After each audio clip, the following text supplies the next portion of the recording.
વન્ય પ્રાણીઓનો ત્રાસ યથાવત જોવા મળ્યો। આણંદપુરમાં માતા પિતા પાસે સૂતેલા 4 વર્ષના માસૂમ પર દીપડાનો જીવલેણ હુમલો। દીપડાએ બાળકના માથા અને મોઢાના ભાગે ગંભીર ઇજાઓ પહોંચાડી છે।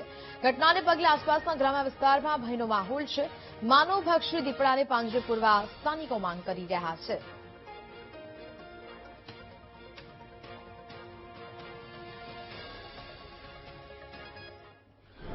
અમે આણંદપુર રહેવા ગયા હતા મજૂરી કરવા, ખેતી મજૂરી કરવા।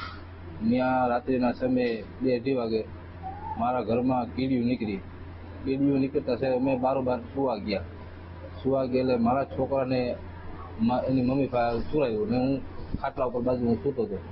તો કલાક થયો ને સાહેબ, પછી દીપડાએ હુમલો કર્યો તો મારા છોકરાને ઝડપી લીધો। તો મારા ઘરના રાડ પાડ્યા તો સાહેબ હું ઉઠી ગયો એટલે મેં આકલાને પડકારા વાડમાં મૂકીને વયો ગયો।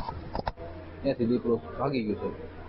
પછી અમે ત્યાંથી 108ને બોલાવ્યો અને સિવિલ હોસ્પિટલમાં દાખલ કર્યો।